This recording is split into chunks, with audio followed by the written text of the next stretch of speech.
Buenos días a todos, muchas gracias por venir, por acompañarnos. En nombre del Museo del Oro les doy la bienvenida a la conferencia Punto de Quiebre, Transformación y Simultaneidad en el Arte de la Costa Noreste del siglo XX, realizada con ocasión de la Exposición Temporal Internacional Primeras Naciones de Canadá, Culturas y Artes Vivas. Esta exposición presenta un momento crucial en la historia de los pueblos indígenas de la costa noroeste de Canadá, cuando a partir de la segunda mitad del siglo XX resurgen sus antiguas tradiciones artísticas junto a la reivindicación de su identidad. Los invitamos a conocer la exposición de martes a domingo en la sala de exposiciones temporales del piso -3 del Museo del Oro, a los que no la conocen. Para que rieguen la voz, solo queda un mes de la exposición para que vayan a conocerla. En esta conferencia, Marta Black reflexionará sobre dos ideas transversales a todas las obras de la exhibición: simultaneidad y transformación. Dos ideas que reflejan cómo la costa noreste y su arte pueden ser simultáneamente tradicionales y modernas. Marta es PhD en Historia del Arte de la Universidad de Victoria y curadora de etnología del Museo Real de Columbia Británica desde 1997. Ha trabajado en numerosos proyectos colaborativos con las Primeras Naciones, comunidades indígenas de la costa noroeste de Canadá, y es especialista en procesos de repatriación y transferencia de objetos indígenas en el marco de la negociación de tratados entre el Gobierno de Canadá y las Primeras Naciones. Agradecemos su asistencia y bienvenidos.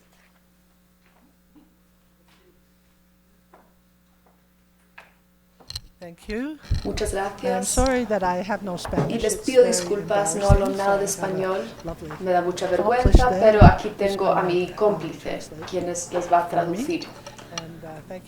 Muchas gracias por haber acudido hoy. Me gustaría agradecer al Museo del Oro por toda su hospitalidad que nos ha prestado con los distintos grupos. Han venido conservadores y otros a montar la exposición y hemos tenido una muy grata experiencia. Pues me han pedido que hable, que va con la exposición, y espero que tengan la oportunidad de verlo. ¿Me escuchan bien? ¿Hablo más fuerte? ¿Sí? Like ¿Así? this? Okay. So I'm sort of stuck. Maybe I should have had other mic. Quizá me hubieran dado el otro micrófono. Voy a hablar de las obras de arte de las Primeras Naciones de Canadá, artes vivientes y culturas. Quiero subrayar que esto es solo una porción de la colección extensiva del Museo de British Columbia, una colección de objetos culturales de las Primeras Naciones, tanto históricas como contemporáneas, de todo Columbia Británica. Las que estamos presentando son solo de la costa y de solo un periodo de esa colección, pero son obras importantes de artistas famosos de la costa noroccidental. La era que representan son centrales dentro y fuera de las comunidades indígenas. Juntas, estas obras maestras documentan un momento crítico en la que las formas antiguas de arte fueron revividas, energizadas y modernizadas, y las Primeras Naciones llegaron a cobrar nueva importancia en British Columbia y más allá. Voy a considerar ese punto crítico enfocándome en dos ideas centrales: simultaneidad y transformación.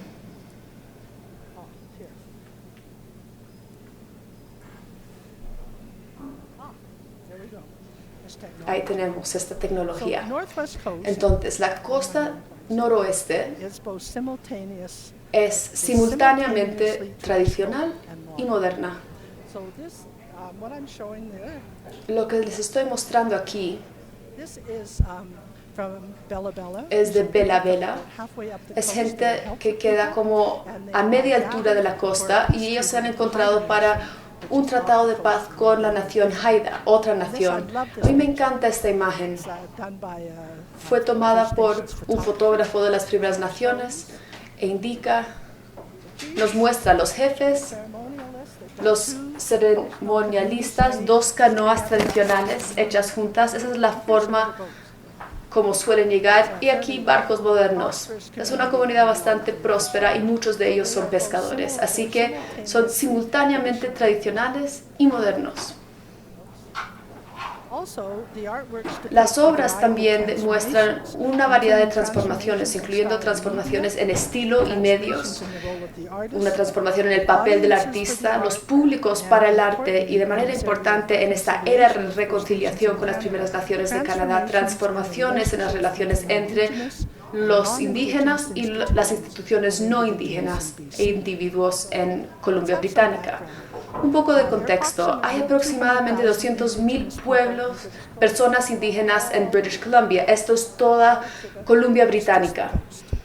Esta exposición trata solamente de la costa. Entonces, 200,000 personas indígenas en toda la provincia. Hay 198 primeras naciones. Cada una tiene sus propias tradiciones e historia. 34 familias lingüísticas y unos 60 dialectos. Los primeros antropólogos nombraban a las primeras naciones de acuerdo a los nombres de sus idiomas. Y estas clasificaciones han persistido, aunque no son del todo precisas. Hay muchas familias lingüísticas dentro de cada una de esas divisiones. Por ejemplo, los Gitxsan, Nisga'a y Tsimshian son 3 naciones distintas, pero todos están en el mismo grupo lingüístico. Antes todos se llamaban Tsimshian y eso les molestaba. Y eso vuelve más complejo la documentación de los museos. Los Haida hablan un idioma aislado, no existe otro idioma como el Haida en todo el mundo y hay 2 dialectos de Haida. Dependiendo de cómo lo cuentes, hay 14 primeras naciones, Nuu-chah-nulth, y cada uno habla su propio idioma.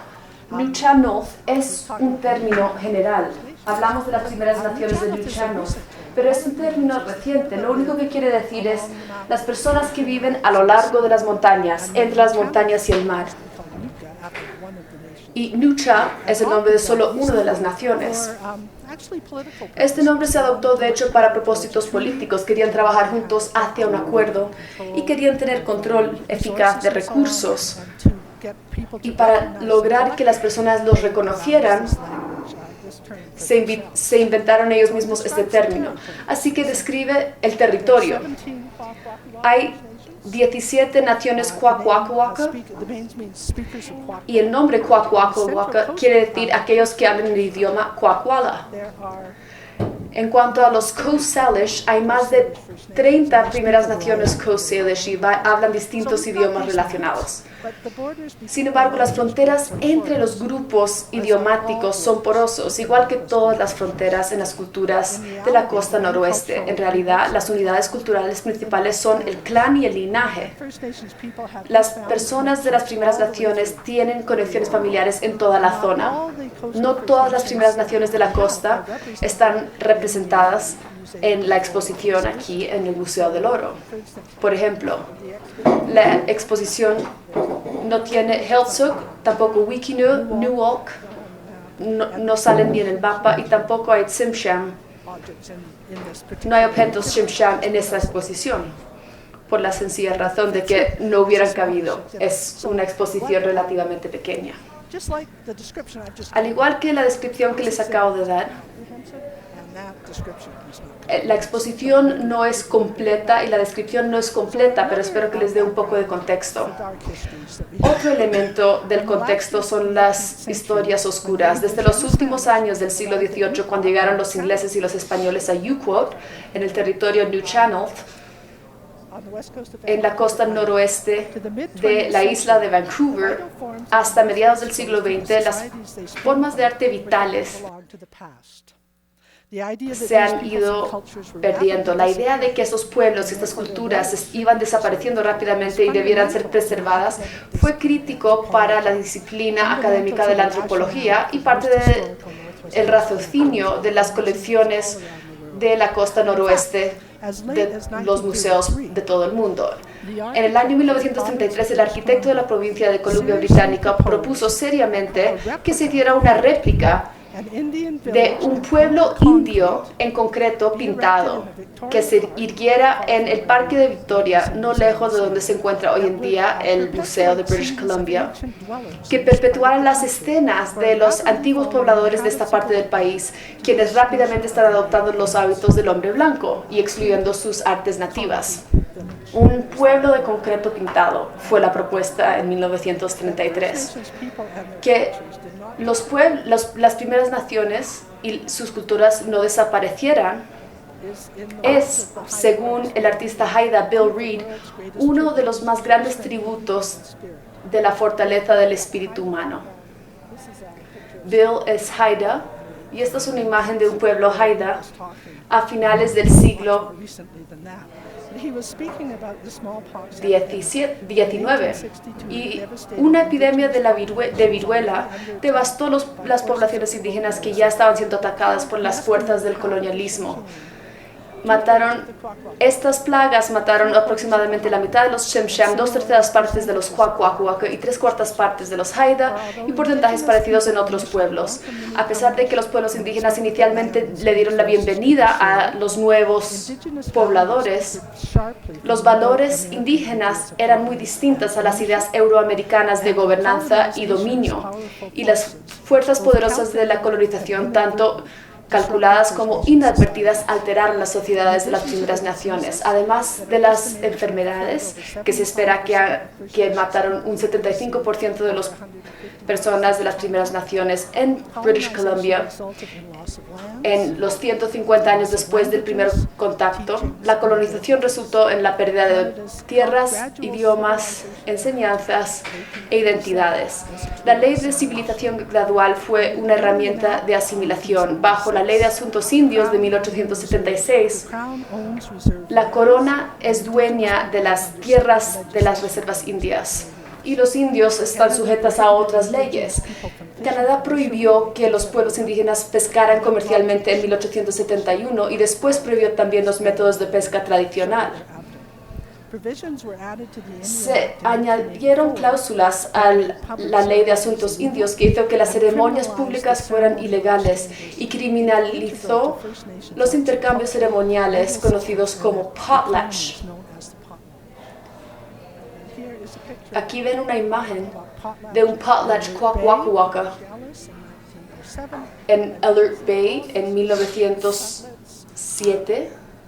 Aquí ven muchos metros de tela, sartenes y ollas. Aquí hay pilas de brazaletes.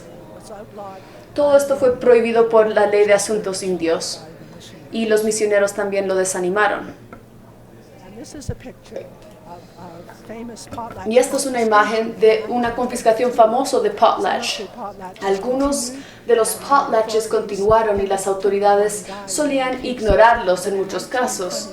Pero en 1921-22 detuvieron a los que asistieron al potlatch de Down Crown y tuvieron que rescindir de sus artículos ceremoniales. Habían muchos artículos ceremoniales que fueron capturados y mandados a museos en distintas partes del mundo. Los misioneros que llegaron en masa alrededor de 1880 requerían que los conversos renunciaran sus formas de vida tradicionales. No les gustaba el potlatch. Esta es una foto del pueblo cristiano de Bella Bella. Había llegado la iglesia metodista. Aquí está la iglesia. Este es el establecimiento de comercio de Hudson's Bay, de la bahía de Hudson, y esta es la forma en que los misioneros querían que las personas vivieran en aquel entonces. Querían que sacaran las casas comunales y querían que las personas tuvieran sus casas de familia individual, que va muy en contra de la forma de vida tradicional. Requerían que sus conversos renunciaran a esas formas de vida, y los nombres cristianos reemplazaron los nombres indígenas. La extracción de recursos a escala industrial redujeron los ecosistemas de los cuales dependían las primeras naciones para su supervivencia. Las escuelas residenciales montadas por el gobierno canadiense separaron a niños de sus padres y destruyeron familiares. Muchos niños murieron. El último de British Columbia cerró hace 20 años. De los años 60 hasta los 80, las instituciones de bienestar familiar separaban a los niños de sus familias y las invasiones de sus territorios afectaron su cultura y su idioma. Hoy en día un 60% de las personas indígenas no viven en sus comunidades y los enlaces a sus prácticas culturales y sus idiomas pueden ser difíciles de mantener. Pero como dijo Bill Reed, y el que ven en pantalla no es Bill Reed, es Willie Wright, es Sim Sham. Aquí se le ve en una ceremonia para una exposición que tuvo el BCM de Arte Sim Sham hace algunos años. Él es un tejedor con el que estamos trabajando en este momento en una de nuestras galerías. Pero Bill Reed dijo, las personas siguen estando aquí, han cambiado su apariencia, su idioma y sus costumbres, pero siguen vivos. Tienen un presente con fuertes raíces en un pasado mágico y sus imágenes hoy se vuelven parte de nuestras vidas. Ahora estoy hablando del resurgimiento. Este es Mungo Martin. Esta es una imagen de Mungo Martin. Afortunadamente, el pueblo indígena en concreto que propuso el arquitecto en 1933 jamás se desarrolló. Sin embargo, en vez de eso tenemos el Parque Thunderbird. En 1941, tótems y otras figuras talladas monumentales fueron erguidas en lo que hoy son las propiedades del Museo de Columbia Británica. El museo en esos momentos estaba delante del edificio de la legislatura. En un principio, el Parque Thunderbird era una mezcolanza de postes de distintas primeras naciones, todas mezcladas, y estructuras tipo casa de varias naciones a lo largo de la costa. Y poco se parecía a las casas comunales de las primeras naciones. No era una instalación muy auténtica. A principios de los años 50 fue transformado cuando el museo contrató a un maestro tallador. Mungo Martin, el jefe Nakapankam, mudó a su familia de Texas, una comunidad Kwakwaka'wakw en la isla de Vancouver, y se transfirió a el Parque Thunderbird y también transformó la forma en que el museo trabaja con las primeras naciones. Y de hecho, de qué manera las personas no indígenas entienden a los pueblos indígenas. Fue un punto crítico en la historia de Columbia Británico. Martin reconfiguró el Parque Thunderbird con la ayuda de su familia, reemplazó postes y tótems antiguos con nuevas versiones, creó una casa ceremonial llamada Wawaditla, que tiene su base en una casa más antigua como esta, a la cual él tenía los derechos heredados. Mungo Martin falleció eventualmente, pero primero queremos decir que él celebró el primer potlatch legal después de que cesó la prohibición en 1953, y ese primer potlatch legal se celebró en el Museo de Columbia Británica y no en su comunidad ancestral. El pájaro que ven en la exhibición fue tallado en el museo para ese potlatch. Cuando él falleció en 1962, el funeral de Mungo Martin se celebró en Wawaditla. Esta es una imagen de lo que se dio en su funeral. Su cuerpo se quedó en Wawaditla y las personas acudieron de todas partes de la provincia a venerarlo. Después se trasladó el cuerpo, fue trasladado por la Armada y se dio una ceremonia en una fragata naval. Todos los navegantes lo veneraron, así que sí causó mucha impresión Mungo Martin. Cuando él falleció, sacaron las máscaras y una de ellas fue esta máscara de pico largo. Fue hecho para el museo, hecho para potlatch, pero también está muy incorporado a la cultura. Voy a hablar ahora de los equipos ceremoniales que se colgaron detrás de... Estas imágenes se cuelgan en la casa comunal durante las ceremonias. La imagen que ven detrás del ataúd forman parte de los derechos de Mungo, y lo único de esta cortina es que está pintado de ambos lados. La familia de Mungo usaron la cortina en un barco en una celebración de Victoria Day, celebrando el nacimiento de la reina Victoria. Mungo y su familia participaron y este es su barco. Les pido disculpas por la imagen, la saqué de un periódico. Aquí tienen una pantalla. La cortina tiene 6,5 metros. Y la cortina tenía el largo de toda la comparsa y por supuesto estaba pintado de ambos lados porque las personas lo tenían que ver de ambos lados. El hijo de la persona que celebró el potlatch en 1922, cuando se dio la confiscación, pintaron la parte trasera de la cortina para que se pudiera ver de ambos lados de la calle.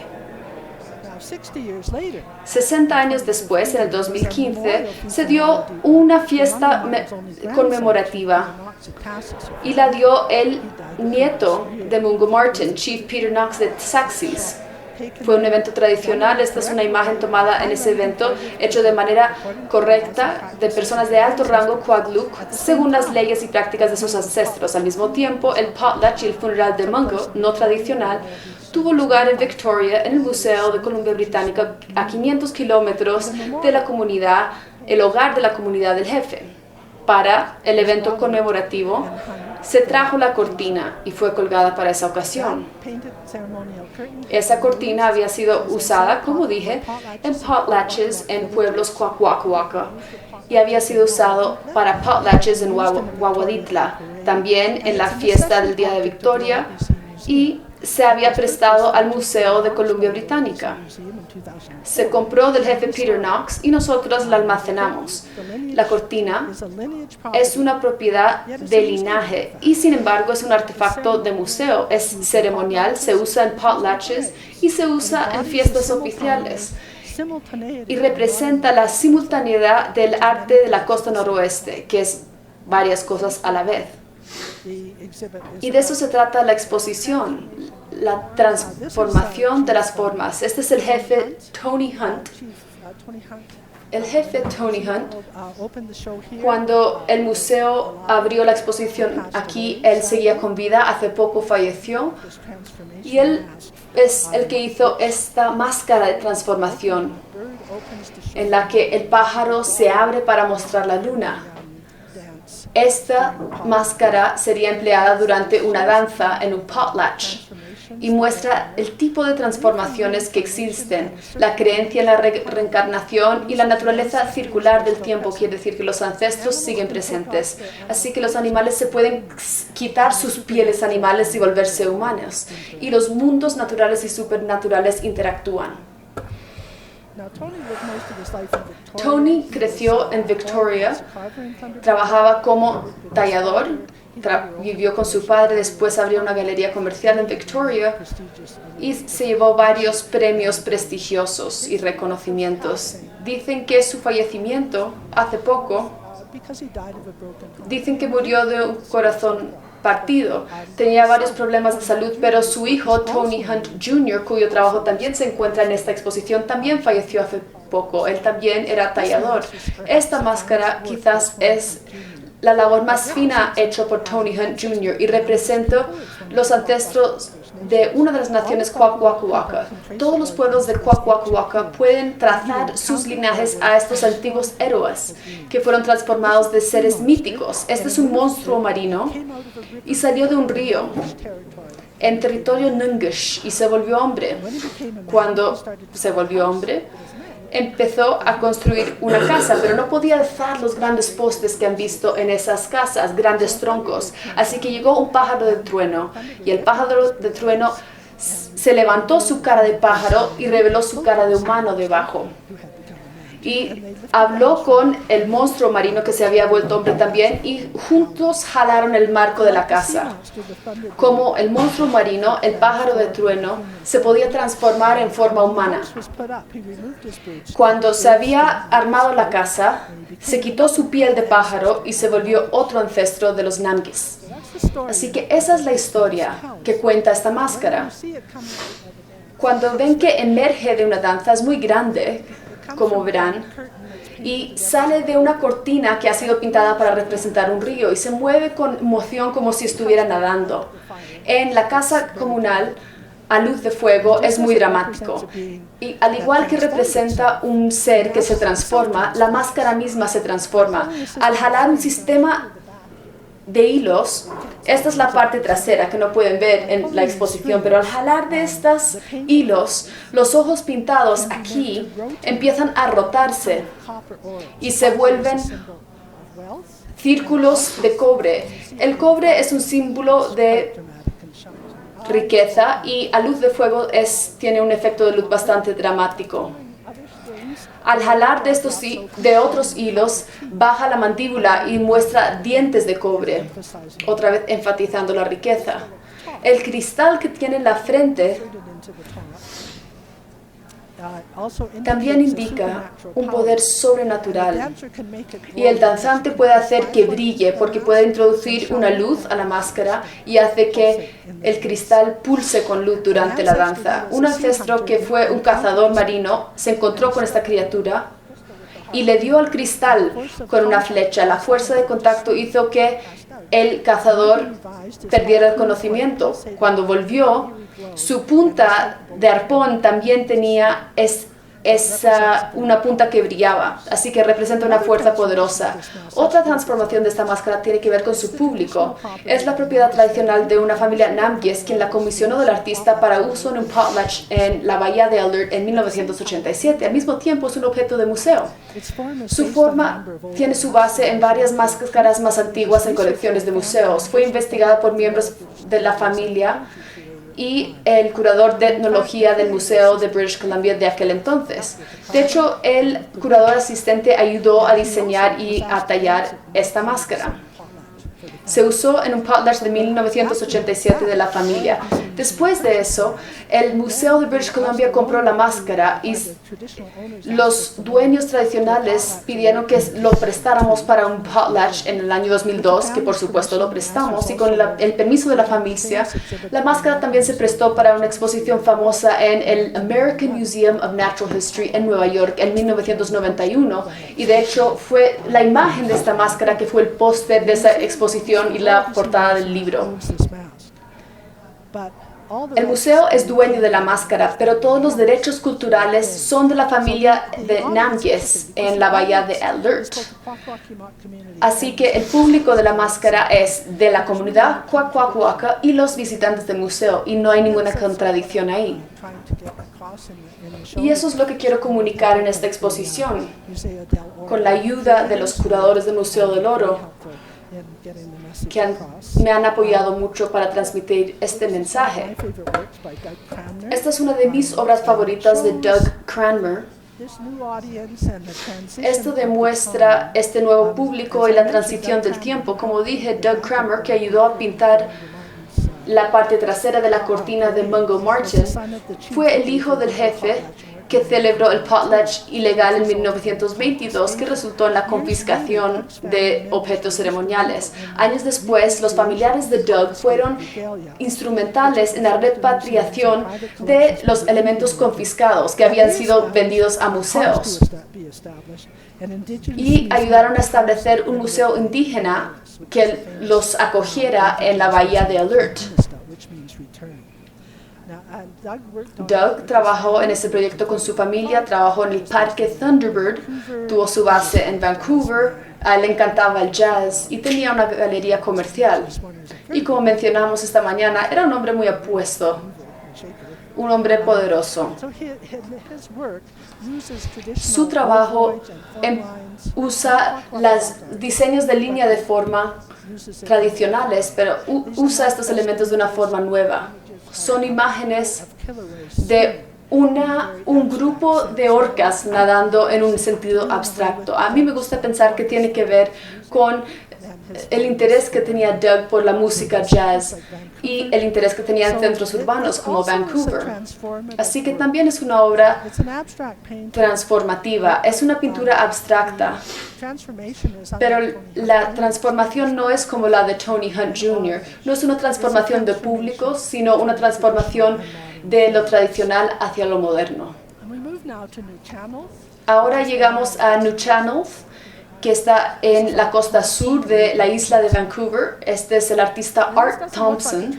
Y esto no parece a primera vista una máscara de transformación. Está puesta en la pared, en una caja, pero sí es una máscara de transformación. Igual que las máscaras de Tony Hunt, de la cara que se abre para revelar la cara de la luna. Verán que esta máscara, estos son dos lados de la máscara y son lados muy distintos. El danzante sale y mueve rápidamente la cabeza de tal manera que ves un cambio de un instante para otro. Dos seres que se presentan cuando el danzante gira la cabeza. Así que esta máscara también es una máscara de transformación. Es dos cosas a la vez, al mismo tiempo. Y el danzante se va transformando entre estos estados. Art Thompson dice: le quiero devolver estos elementos a la comunidad. Me parece importante que los artistas de las primeras naciones estén en el mundo y sigan participando en los aspectos culturales de la producción. Las personas tienen que saber que las primeras naciones no van a desaparecer. Igual que la comparsa de Mungo de Victoria Day, Art Thompson promueve un entendimiento entre los pueblos indígenas y la gente no indígena, tanto en Columbia Británica como en el resto de Canadá. Para Art Thompson y otros artistas indígenas, estar en el mundo quiere decir tratar de transformarlo. Por ejemplo, la voz de Art fue una de las primeras en los esfuerzos de las primeras naciones de transformar el conocimiento que tenían las personas de esos aspectos oscuros de la historia de nuestro país, hablando de los abusos emocionales y físicos que se dieron en las residencias, de los cuales los canadienses de aquel entonces no tenían conocimiento. Como joven, en una de las residencias, Art había sido asaltado sexualmente por un profesor, un hombre. Años después, Art lo llevó a la corte y el profesor se fue a la cárcel. Fue algo valiente para hacer. En 2008, Canadá montó la Comisión de Verdad y Reconciliación para grabar los testimonios de los supervivientes de las residencias, para hablar de esta difícil historia y abrirle el camino a la reconciliación. Ahí sale Art, ahí está parado. El pararse y ir a la corte en contra de su profesor fue algo muy valiente en aquel entonces. Fue un acto de mucho valor que tuvo muchas repercusiones. La Comisión de Verdad y Reconciliación publicó un llamado a la acción con sus conclusiones y el propósito era volver a establecer una relación entre Canadá y sus pueblos indígenas. Queda mucho trabajo por hacer, pero esa reconciliación con el pasado y tratar de avanzar a una nueva zona en la relación con las primeras naciones es algo que preocupa a los canadienses hoy en día. Y creo que, de hecho, esto es un tema que se discute en toda Canadá. Todo el mundo ya conoce de estos temas. Las obras en la exposición, además de crear conciencia con respecto a las primeras naciones y su papel en el mundo, hay personas que están trabajando por transformar, no solo haciendo máscaras de transformación, sino trabajando por transformar las actitudes de las personas hacia las primeras naciones y la forma en que las personas se relacionan con los indígenas. Hay otras transformaciones que se pueden ver en la exposición. Este es un artista, Vernon Stevens. Yo digo que esto es una transformación en la forma de enseñar y aprender, porque este baúl, a pesar de ser tradicional en su forma, está hecho de un solo pedazo de cedro. Esto es un macizo de cedro. Y esa es la forma en que los baúles tradicionales se fabrican. Este es bastante parecido a los baúles normales. La mayoría tienen esta criatura y suele ser el jefe del mundo submarino. Y esta es la parte trasera del baúl. Tiene un ojo. Esta es la cola de la criatura y esta es el rostro con sus brazos. Pero el baúl de Vernon Stevens tiene otro significado. Cuenta una historia, lo cual no es poco común. Hablé del pueblo Gitxsan en el norte de Columbia Británica y lo que vemos delante con la cara con dos ojos, es un oso místico near where the llamado Medik que habitaba los montes and he became angry with the people de los and pueblos told Kitsán. the Él se Kitsán enfadó to come and con la gente cover the village y and other villages, and the people moved down to the coast. cubrió a los pueblos de la zona, haciendo que esos pueblos se mudaran. Medik, Other symbols. otros símbolos. Hay toda una historia representada en este baúl acerca de la historia de los pueblos. La talla no es tradicional y la narrativa tampoco es tradicional, a pesar de que la forma es tradicional, porque el estilo se desarrolló en una escuela de arte llamado el Getin Max School of Art en territorio Xan. En las culturas tradicionales de Columbia Británicas, los artistas se hacían aprendices de otros artistas, y eso sigue pasando hoy en día, pero otros artistas acuden a las escuelas y hasta fundan escuelas de arte, siguiendo un currículo formal en escuelas de arte y universidades de arte. La escuela de Gittin Max fue la primera en ofrecer clases formales en arte de la costa noroeste. Una persona involucrada en este movimiento fue Frida Deasing, una artista haida, y es mujer, lo cual es poco común porque suelen ser los hombres los que tallan. Frida era una gran profesora y fue muy importante en la fundación de algunos de los colegios. Esto es una máscara hecha por ella. Parece tradicional. Parece el tipo de máscara que se usaría en una ceremonia tradicional, un potlatch, pero de hecho, Frida dice que esto es un autorretrato, es su historia. El baúl de Vernon Stevens era la historia de su comunidad, pero esta máscara es su historia personal, lo cual es una idea bastante moderna, occidental, de retrato que ha realizado ella. Así que a pesar de tener aspecto tradicional, no lo es. Este tipo de pintura imita la pintura tradicional, pero no se usa en ceremonias, se ha hecho para la venta. Esto es un objeto haida, pero también es personal. Es tradicional, pero también es moderno. Es hecho por una mujer en un campo masculino. Estamos llegando a los últimos elementos de arte transformativo. Esto es una pintura de Susan Point, de la reserva Musqueam, cerca de Vancouver. Y esta es una gran pintura hecha en acrílico. Surge de diseños tradicionales Coast Salish, toma elementos de las formas tradicionales y las combina de nuevas formas. No exactamente rompe con el pasado, sino que lo reinterpreta. Es un diseño de cabezas de salmón. El salmón empieza en el río, sale al mar y se devuelve otra vez al río, donde originó, y ahí fallece. Así que se trata del ciclo de la vida, el ciclo de vida del salmón. Desde los primeros días, los salmones han sido centrales para la supervivencia de los pueblos nativos. Todo eso hoy en día se ve amenazado por la pesca comercial y la contaminación, y estos pueblos han ido a las cortes de justicia para aseverar su derecho a la pesca. Por lo tanto, lo que ven en pantalla no es solamente una imagen bonita acerca del salmón, tiene que ver con su propia vida y la forma en que ella superó la muerte de un ser querido, y tiene que ver con la forma en que la vida continúa a través de esos procesos. Hay un factor económico también. Muchos de esos artistas están creando objetos para el mercado comercial más amplio. Tengo entendido que eso sucede aquí en Colombia también.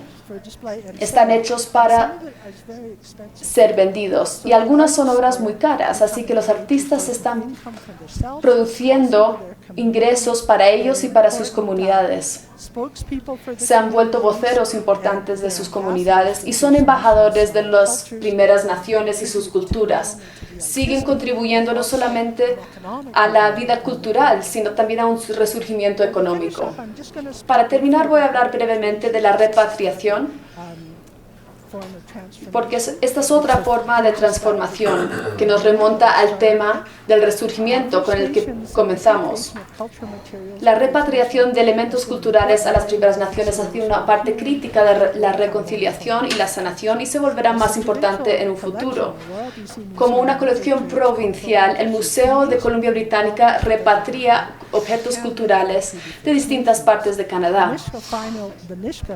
El acuerdo final de Nisga'a, firmado en el año 2000, fue el primer tratado moderno en Columbia Británica y ha sido seguido por otros tratados más, y habrán más. Cada tratado tiene cláusulas que hablan del retorno de materiales culturales, como también acuerdos custodiales pertenecientes al cuidado de las colecciones y los objetos que tiene el museo. También hacemos repatriaciones individuales por fuerte de los tratados, a pesar de que no ayudamos a las primeras naciones a repatriar los ancestros que también fallecieron fuera de sus zonas tradicionales. Estos son los vestidos de los jefes hereditarios y estas son las cajas con los artefactos, los objetos culturales que han sido devueltos al pueblo Nisga'a a su museo. Hay un nuevo museo Nisga'a donde se almacenan estos objetos. Le están dando en esta imagen la bienvenida a sus ancestros. Me han dicho que en varios de los eventos que hacemos, sobre todo con los Coast Salish, hicimos un evento con los pueblos Coast Salish y estábamos recibiendo objetos de colecciones europeas y de Estados Unidos. Hicimos una ceremonia de bienvenida Coast Salish, una ceremonia muy formal, lo cual fue nuevo para el museo, porque el museo estaba actuando como la familia receptora. A mí me dijeron claramente que los objetos que estaban llegando al museo no representaban a los ancestros, aunque nosotros pensamos de esa manera. Dijeron que eran los ancestros, así que más valía que los tratáramos bien. Y eso es una idea que hemos aprendido. Este es el pueblo Nisga'a y sus ancestros, entonces, que vuelven a casa. También tenemos el resurgimiento en las relaciones entre instituciones indígenas e no indígenas. Estos son los tipos de transformaciones sociales que son tan críticas en esta era de reconciliación con las primeras naciones de Canadá. La Comisión de Verdad y Reconciliación de Canadá emitió un llamado a la acción en el 2015, pidiendo una nueva urgencia con respecto al restablecimiento de las relaciones entre las instituciones canadienses, incluyendo los museos y las primeras naciones. Hemos recibido fondos del gobierno provincial para contratar a más personas de las primeras naciones. Esta mujer que acudió a nuestro primer simposio con respecto a la repatriación, a ella la acabamos de contratar. La otra persona que ven en el simposio es el que vieron con los brazos arriba en otra foto, Willie White, y él está trabajando conmigo para desarrollar una nueva exposición.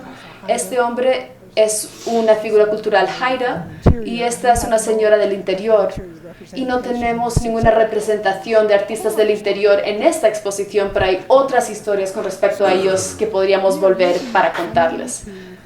Así que estamos usando esos fondos para contratar a más personal. Hemos creado un nuevo departamento. Ya no hay un departamento de antropología, sino un departamento de repatriación y primeras naciones. Hemos juntado a personas de distintas comunidades nativas para hablar de la repatriación y otros temas. Llevamos mucho tiempo repatriando elementos y hemos aprendido que es un concepto que va más allá de la transferencia física y legal de objetos a las primeras naciones, a pesar de que ese es un componente importante. La repatriación también tiene que ver con más acceso a las colecciones, tanto acceso presencial como acceso digital. Tiene que ver con los archivos digitales de documentos, imágenes y videos. Tiene que ver con apoyar la conservación de los idiomas, contratar a personal de las primeras naciones, cambiar la terminología e incluir el conocimiento indígena en nuestra documentación, apoyar a los museos de las primeras naciones y que puedan conseguir sus materiales que se encuentran en otras partes del mundo. Tiene que ver con escuchar escuchar más cuidadosamente y escuchar más. En Canadá y en Columbia Británica estamos en un momento de resurgimiento y renovación. Es un momento crítico para nuestro país, para nuestras instituciones culturales y nuestras comunidades nativas. Muchas gracias.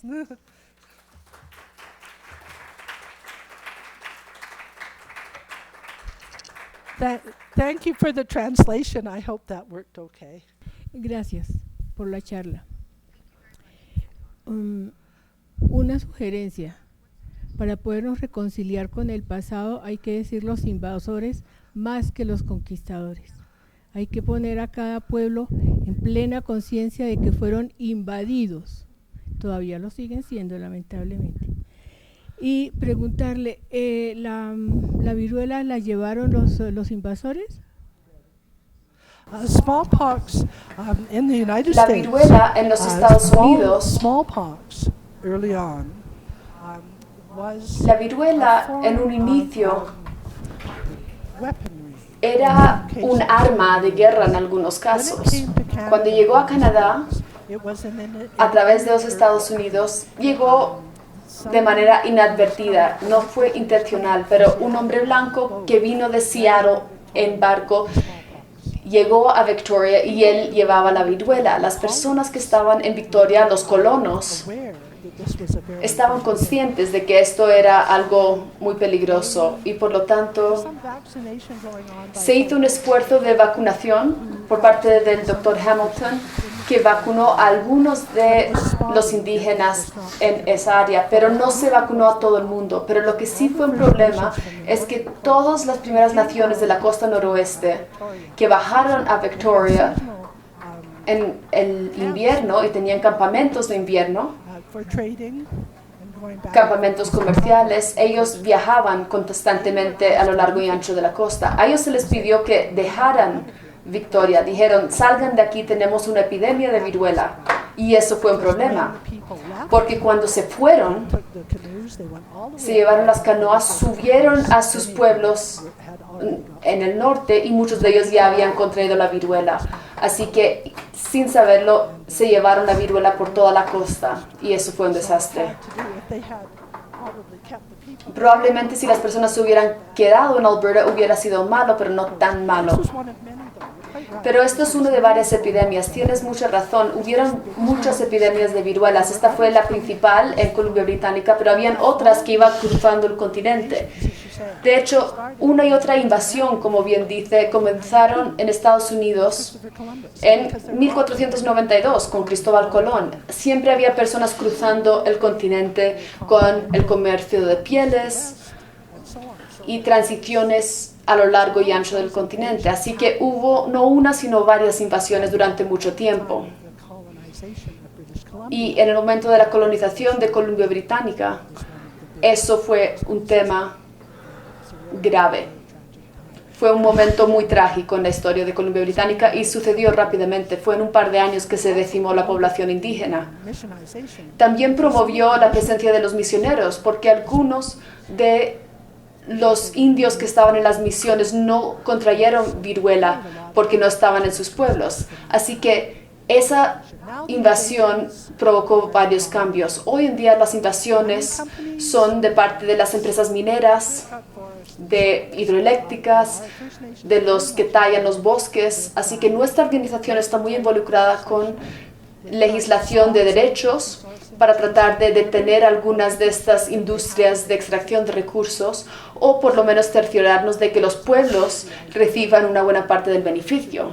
Así que existe la idea de que debieran conservarse los recursos culturales.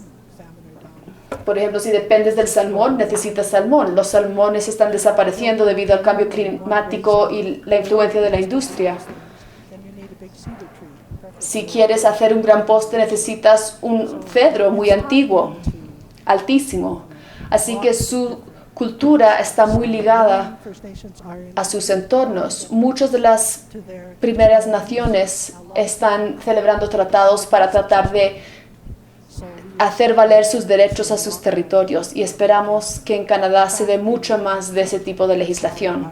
De hecho, es interesante porque nuestro fiscal general, que es elegido por el pueblo y él es el que vela por nuestro sistema legal, y él es Kwakwaka'wakw, ella es Kwakwaka'wakw, ella es indígena, así que van a haber muchos cambios en la legislación con respecto a las primeras naciones. Muchas gracias. Thank you very much for your very interesting presentation. Muchas gracias por tu presentación muy interesante. Tengo una pregunta terminológica. A lo largo de tu charla has enfatizado el término primeras naciones para estos pueblos, para distinguirlo de los pueblos indígenas o de pueblos nativos. Me pregunto si podías explicarnos más con respecto a la decisión de usar ese término en vez de los otros términos. Me parece a mí que la forma en que lo describiste, la palabra nación no encaja perfectamente. No, tienes razón, en nación no encaja, y ninguno de los términos encaja. Ni siquiera las fronteras están claramente establecidas. Pero la palabra naciones tiene mucha historia en Canadá. La ley que fundó nuestro país, habían 3 naciones involucradas: los franceses, los británicos y las primeras naciones. Esa terminología entonces es muy antigua. Las personas que estaban aquí en Canadá oriental, cuando se dio la colonización y la construcción de la nación, se les refería a ellos como naciones. La nación Iroquois, como saben, lucharon a favor de los británicos en contra de los independistas, y cuando se estableció el país se consideraban una nación. Así que hay una historia con respecto al uso de este término, pero durante mucho tiempo se les llamaban, por supuesto, indios, un término que no le gustaba a nadie y que no era correcto, sobre todo en un país como Canadá, que es muy multicultural. Tenemos muchas personas que sí son de la India, indios. Y a nadie le gustaba que a los indígenas se les dijeran indios. Y tampoco les gustaba que les dijeran indios americanos, porque son canadienses, o por lo menos viven en Canadá. Algunos se consideran canadienses, otros se consideran indígenas que viven en Canadá, pero desde luego no son americanos, así que ese término también era problemático. Después, el término aborigen se volvió un término con una A mayúscula, y eso nos confundía con Australia, porque en Australia también tienen sus pueblos aborigen.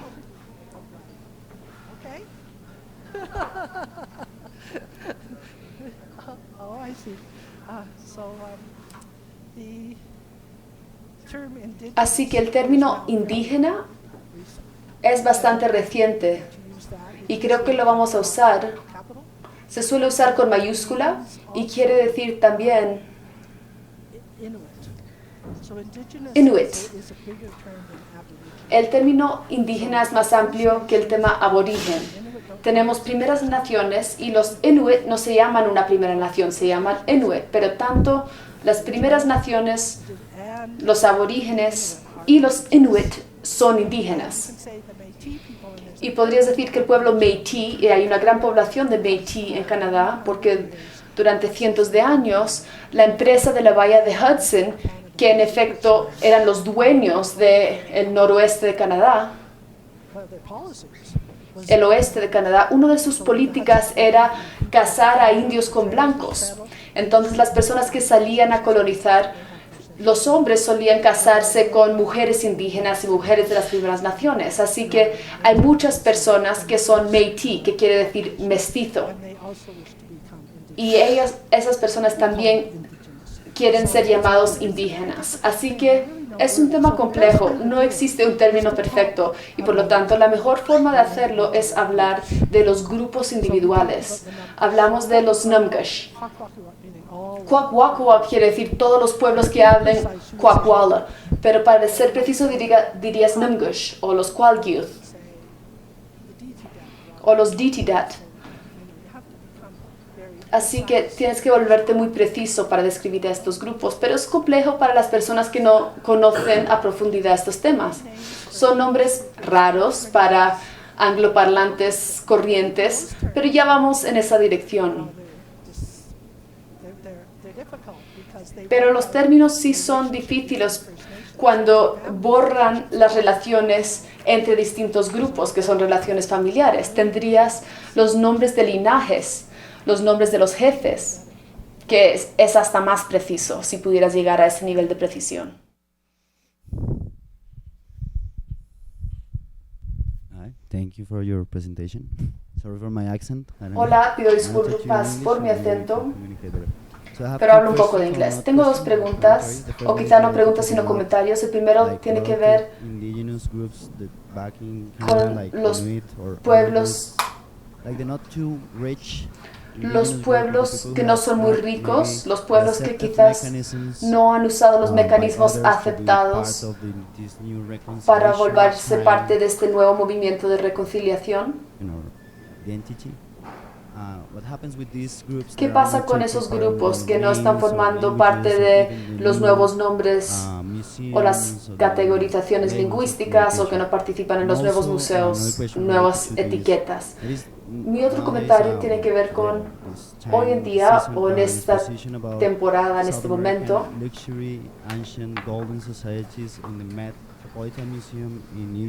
hay elementos sudamericanos en el Museo Metropolitano de Nueva York. Estás hablando de los museos como nuevos espacios que ofrecen nuevas formas para que distintas comunidades se comuniquen. ¿Qué te parece esta exposición en tierras norteamericanas que tiene muchos elementos de grupos indígenas antiguos que no han sido repatriados a las naciones sudamericanas? Están en los Estados Unidos específicamente. ¿Qué te parece esta nueva exposición que tiene nombres que quizás no están relacionados a las formas patrimoniales tradicionales de aceptar el otro? No sé cómo decirlo. Creo que tu pregunta tiene dos partes. Una es, ¿participa todo el mundo en la Comisión de Verdad y Reconciliación? De hecho, ayer estábamos hablando de que siempre es distinto. Algunas personas quizás protestan mucho y son muy expresivas, otros quizás son más sigilosos pero contratan abogados y buscan esa clase de reconciliación abogando por sus propios intereses. Otros se están involucrando a través de colegios, por ejemplo. Hay muchas personas, hay muchas escuelas grandes, personas de las primeras naciones que están estudiando derecho y muchas escuelas de derecho en todo Canadá están montando programas de derecho indígena y que todo el mundo debe tomar y están trabajando para crear más reconocimiento, lograr más sentencias. Están tratando de resolver el tema de que muchas de las personas en las cárceles canadienses son indígenas, una porción desproporcional. Así que eso es otra reconciliación que se tiene que trabajar. La mayoría de las personas sí están involucradas en alguna forma de reconciliación. Al igual que en Colombia, hay muchas primeras naciones en Canadá. Pero la Comisión de la Verdad y Reconciliación recibió mucha prensa, sus actividades se explayaron a lo largo y ancho de Canadá y se escucharon miles y miles y miles de personas que hablaron de sus experiencias. Y todos aquellos registros que quieren que se conserven, que las primeras naciones quieren que se conserven, se están conservando. Así que se está haciendo mucho trabajo, hay distintas formas de abordarlo, pero en Canadá parece ser algo que se toma muy en serio. Lo que sucederá, no sé bien. Quizás es una de esas cosas que dentro de 10 años se vayan desvaneciendo, no lo sé, pero me parece que se está tomando muy en serio. La segunda parte de tu pregunta era, ¿qué tal los museos, en particular los museos en los Estados Unidos que tienen objetos de culturas indígenas sudamericanas? Uno de los grandes, por supuesto, es el Museo Nacional del Indio Americano. ¿Conocen ese? Ese fue una colección que fue comenzado por George Hay,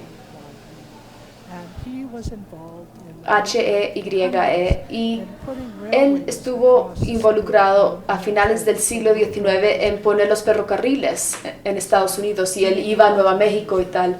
Él se hizo una fortuna con sus ferrocarriles y le empezó a interesar reunir objetos de indios americanos.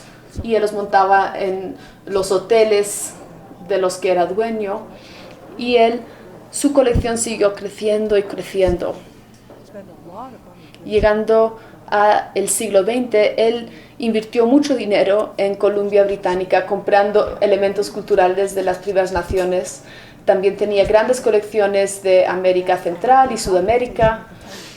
La documentación, les puedo decir, es terrible. He tratado de trabajar con esa colección. A él no le interesaba particularmente ninguno de los aspectos antropológicos, simplemente lo compraba. Así que eso fue una colección privada durante mucho tiempo y tenía su sede en Nueva York. Había un museo del indio americano en Harlem hispánico, al norte de Nueva York, y había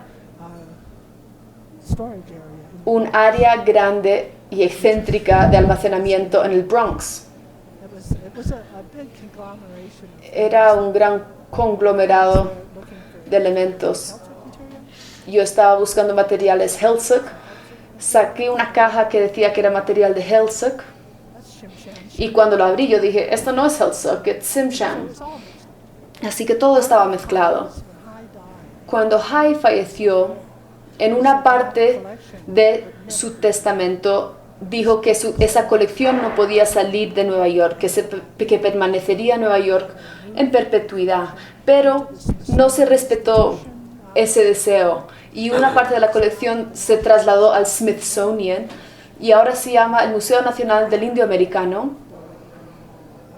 Hay un edificio en Washington que se construyó para exhibirlo y almacenarlo. Y hay otros museos en Maryland y están mejor cuidados los elementos. También están haciendo un esfuerzo por tratar de conectarse con personas, incluyendo personas de Centroamérica y Sudamérica, cuyos elementos se encuentran en esa colección y tienen bastante fondos. Es el Smithsonian. Así que hay personas subiendo, bajando y están tratando de conectar a todo el mundo que tienen elementos en esa colección. Eso es un paso que se está tomando. The American Museum of Natural History no tiene los recursos, a pesar de que es un gran museo y tiene una gran colección, no tienen mucho personal. Tendrías que acudir a ellos para hacerles la pregunta. Una cosa que tenemos en nuestros fondos de repatriación, vamos a empezar a pedir fondos y les vamos a dar fondos a las primeras naciones de Columbia Británica que apliquen para rastrear sus objetos. Los vamos a apoyar. Aunque siempre digo que ellos tienen más influencia con los museos que yo. Si te llama un jefe Tsimshian, vas a prestar más atención a que si yo te llamo una conservadora en Columbia Británica. Pero los vamos a apoyar y les vamos a dar ciertos fondos y apoyarlos con logística si quieren físicamente repatriar o si quieren repatriar de otras formas, es decir, mandar a personas que tengan acceso a ese tipo de cosas. Hay muchas personas que quieren hacer esto. Los Haida han tenido bastante éxito en cuanto a viajar a distintos museos del mundo. Tienen bastantes fondos de Guayamanas, que es un hito del patrimonio declarado por la UNESCO y han usado estos fondos para sus viajes. También los Bella Bella de Heiltsuk han ido bastante a Alemania para tratar de encontrar sus objetos ahí. Estas comisiones suelen ser lideradas por artistas, pequeños grupos de artistas que quieren ir a hacer ese trabajo, pero eso se está dando, requiere de dinero. La información es importante.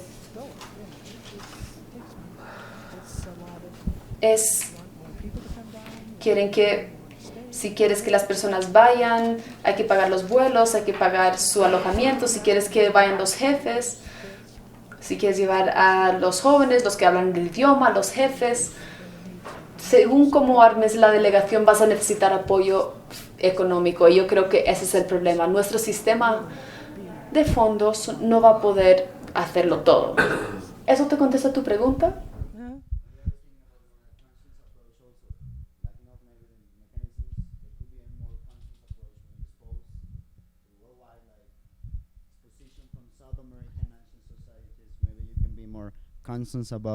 Quizás podría haber más conciencia con respecto al patrimonio que se está exhibiendo. gold, luxury, anachronic Están concepts hablando de oro that y they lujo. cannot Hay really ciertos communicate conceptos with anacrónicos que no permiten que los pueblos indígenas comuniquen to the present and to the del other pasado al presente y hacia otras comunidades. Because the First Nations people Pues es más difícil en Europa porque los indígenas están tan lejos y las personas no tienen ni idea. Hi. Voy a hablar en español. ¿Estoy aquí? Oh. Ok. So, perdón, en español. Para comentar sobre este tema del Museo del Indio Americano en Washington, que es interesante, Nicolás, que la exhibición actual de ese museo está compuesta por muchos pequeños salas, muchos alvéolos pequeños, y en cada una de esas salas se le dieron las piezas a la propia comunidad para que entre 10 personas de esa comunidad hicieran el montaje, hicieran el guión de esa sala para contarse a ellos mismos. Entonces uno va pasando de los mexicanos a los indígenas de las llanuras, y cada comunidad aparece contándose a ellos mismos, pero además aparecen las fotografías de esos indígenas que son como nosotros, que tienen carro y van a la universidad y tienen una casa con lavamanos, pero que están haciendo la exposición donde cuentan cómo es su comunidad. Entonces algo que me parece muy razonable y contemporáneo, que las colecciones están contadas por la propia comunidad. Dificilísimo de hacer. Ahí, como dice Marta, hay que reunir a mucha gente y pagar muchos pasajes.